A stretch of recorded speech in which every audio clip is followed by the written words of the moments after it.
So you're thinking, Dave, I want to make an offer on a home, but I don't know what's the most the seller can pay toward my closing costs. No problem, I got you covered. In this video, I'm going to break down everything you need to know on how much you can ask for depending on your loan type and everything to keep in mind. But first,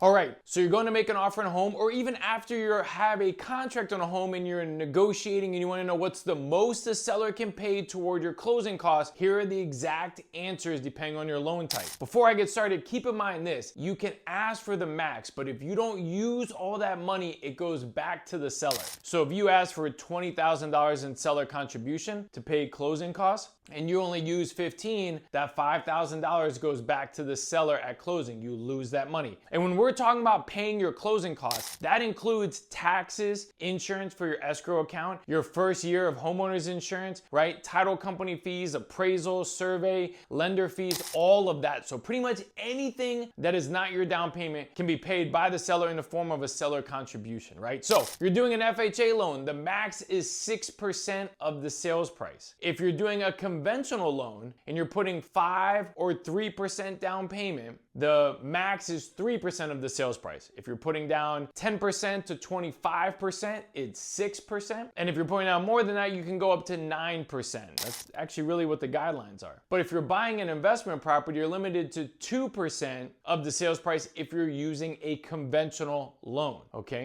Now let's say you're doing a VA loan. The max is 4% of the sales price to go toward your closing costs. The seller can even pay some of your bills to help qualify, so a huge advantage when it comes to VA loans. But here's an additional hack. The seller can actually pay more than that 4% if that additional money is going to buying down your rate, which is almost 100% of the time. So you can ask for more than 4%, just get with your lender on how to structure that and kind of go from there. Now, those are the big dogs. Let's talk about all the other crazy loans and what they allow, right? Bank statement loans allows 6% of the sales price toward your closing costs. 1099 loan, same thing, 6%, right? DSCR loan, 6%. This is huge because if you're buying an investment property and you go back and think about it, doing a conventional loan limits you to 2%. But doing a DSCR loan when buying an investment property allows you to do 6%. So way more. So technically getting into the home or getting into the rental property for less by using a DSCR loan, right? And this goes for a lot of other ones, asset-based programs, things like that. They could also qualify for 6% in seller contribution. So